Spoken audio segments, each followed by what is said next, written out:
All right, let's jump right in. We're going to explore a really powerful idea about community today, pulling from the work of theologian Eberhard Arnold and the monk Thomas Merton.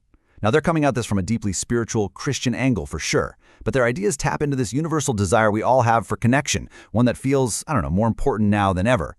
The big question is, why do we even want community, and why is it so incredibly hard to get right? I mean, you've been there, right? We've all been there. You join a group, a project, a team, you're full of hope. But then, pretty soon, cracks start to show. Little resentments build up, people feel let down, and the whole thing just kind of falls apart. It's this awful, familiar feeling of failure. So what is going on? What are we missing?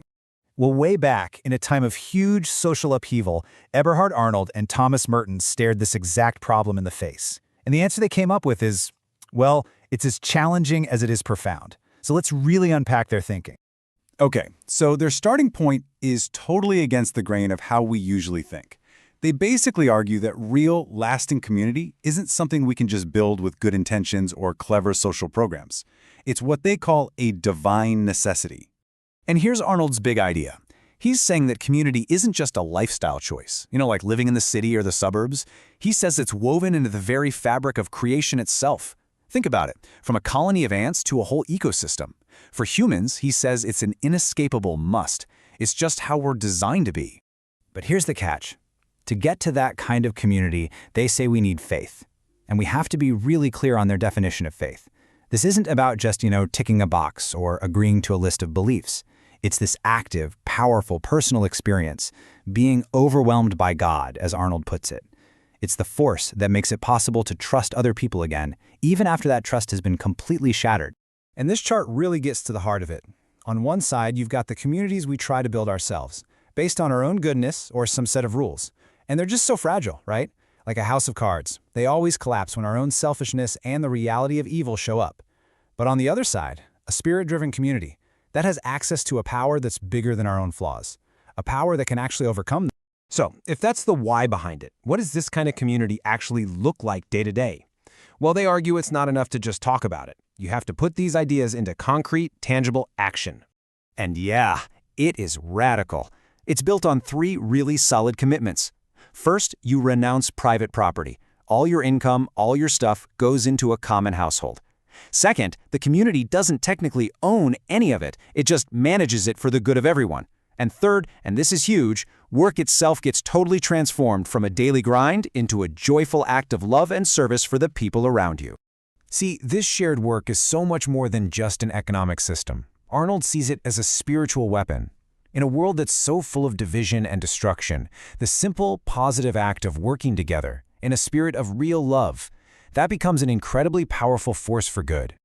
Now, I know this might be starting to sound a little bit utopian, but both Arnold and Merton are crystal clear that it is anything but easy. In fact, they say the real work, the hardest work, happens in the constant battle inside ourselves and with each other. Merton actually calls life in community a struggle between love and death, and Arnold calls it an exceedingly dangerous way. So this is no escape from the world's problems. It's actually a head-on collision with the deepest, messiest human problems right there in your own living room. And here are the enemies you're fighting in that battle. Arnold is brutally honest about these insurmountable obstacles we all carry around. Our moodiness, our desire to own things, our ambition, our egos, our touchiness, you know the list. He says, flat out, that without faith, these things will always win. They will always tear a community apart. So what's the solution? This insight from Merton is everything. It's the whole game. The secret is to stop trying to build on our own love, which is, let's be honest, pretty limited and conditional.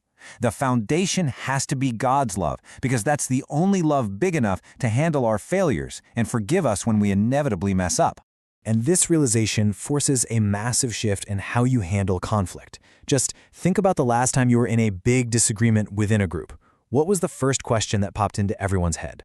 It's almost always who is right? And we get locked in this battle of wills, trying to prove our point. But Arnold and Merton say that's the wrong question entirely. The real question, the one that can actually break that deadlock, is do we believe? Do we believe there's a power at work here that's bigger than our argument? Do we trust that God's love can fix this, even when we can't? So when a community starts to learn how to navigate those tough internal struggles, it becomes something more. Its purpose gets bigger than just its own survival. It becomes a kind of sign of hope for the rest of us. And look, this isn't some brand new, untested theory. It's actually part of a really long tradition. You see it with the very first Christians in Jerusalem, who literally shared everything they had. It runs through centuries of monastic orders, and it was picked up again by groups like the Anabaptists and the early Quakers. It's a living witness that's still going on in communities all over the world today. And this is such a key point. This way of life isn't about building a perfect little bubble to hide from the world. No, it's about creating a signpost. It's a living, breathing, messy example that another way of life, one based on love and justice, is actually possible. Merton saw this as this really creative third option, a path that cuts right between the political extremes he saw around him, things like nationalism on one side and revolution on the other. So instead of trying to win by using power and force, this way tries to change the world through love and just constructive work. It's not about taking a side in the usual fights, it's about showing a completely different way to live. Okay, so let's try and wrap this all up. The final takeaway here is really a challenge to how we think about the very idea of community. It's not about finding a safe, comfortable place. It's actually about courage. I just love this quote from the early Quakers. There's such a humility to it. The point isn't to build some big, permanent, impressive institution that everyone can copy. The point is to just point beyond yourself, to encourage other people to follow that living spirit which has to be found all over again in every new generation. And that, right there, is the heart of it all. So often, we go looking for community to be a safe harbor, a place to hide from all the storms of life. But Arnold and Merton just flipped that idea on its head. Community isn't the harbor, it's the ship out on the stormy sea. It is a dynamic, risky, and ultimately an incredible adventure of faith. So I'll just leave you with this question to chew on. We usually measure how healthy our groups and communities are by how little conflict there is, by how much harmony we have. But what if that's the totally wrong way to measure it? What if the real sign of a strong community isn't that it avoids conflict, but that its people share a faith so deep that they can walk right into that conflict together and find their way through to the other side?